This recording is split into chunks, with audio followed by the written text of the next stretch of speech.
Gas সরবরাহ এবং সংকট কবে নাগাদ কাটতে পারে এই বিষয়ে কি তথ্য আছে এবং আরেকটি বিষয় জানাবেন যারা সিলিন্ডার গ্যাসের ব্যবহারকারী তারা কি বলছেন? আপনাকে ধন্যবাদ। আগে ব্যবহারকারীদের কথা দিয়ে শুরু করি। যারা ব্যবহারকারী তারা কিন্তু খুব বিপাকে পড়েছেন।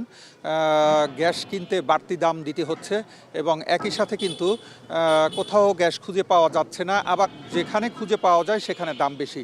এই পরিস্থিতির মধ্যে দিয়ে যাচ্ছে, আর এই কারণে কিন্তু সিলিন্ডার গ্যাসের যারা ব্যবহারকারী তারা খুবই সমস্যার মধ্যে রয়েছেন, এমনটি আমাদেরকে জানিয়েছেন। কথা বলেছিলাম সিলিন্ডার গ্যাস ব্যবহারকারীদের কাছ থেকে, আমরা গিয়েছিলাম যারা পরিবেশক বা ডিলার পর্যায়ে আছে। আমরা কিন্তু দাঁড়িয়ে আছি একটি গ্যাসের ডিলারের দোকানের সামনে, যেখানে এখানকার খুব নামকরা একটি দোকান, সেরকমের একটি দোকানের সামনে আমরা দাঁড়িয়ে। এখানে আমরা যেটা দেখছি যে গ্যাস কিন্তু এখানে কয়েকটি মাত্র কোম্পানির গ্যাসের যারা পরিবেশক এবং পর্যায়ে রয়েছেন তারা যেটি জানিয়েছেন, সান, ওমেরা এবং ফ্রেশ, এই তিনটি গ্যাসের কোম্পানির কিন্তু এখানে সরবরাহ রয়েছে। বাকি যতগুলো গ্যাস কোম্পানি রয়েছে সবার সরবরাহ কিন্তু তুলনামূলক কম এবং অনেকের গ্যাস সরবরাহ বন্ধ হয়ে গেছে, আর এই কারণেই কিন্তু গ্যাসের সংকট রয়েছে। বরিশালে 20 জনের মতো পরিবেশক বা ডিলার রয়েছেন, তাদের কয়েকজনের সাথে আমি কথা বলেছি।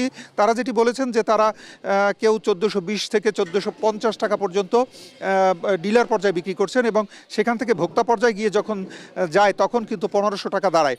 এবং এর কারণ হিসেবে তারা যেটি বলেছেন যে বরিশাল নগরীতে কথা যদি বলি, প্রায় 70 থেকে 80 হাজার গ্যাসের চাহিদা রয়েছে এবং সেই চাহিদার বিপরীতে এখন অর্ধেকেরও কম গ্যাস কিন্তু সরবরাহ হচ্ছে।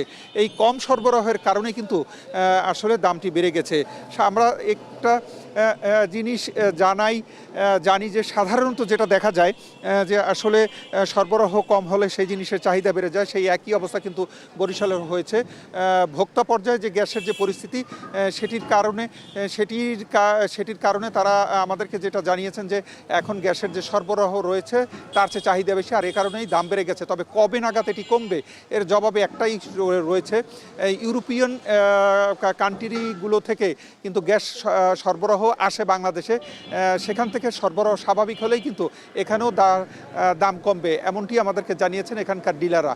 এতটুকুই ছিল বরিশাল থেকে গ্যাসের দাম এবং সরবরাহের যে খবর, তার সবশেষ।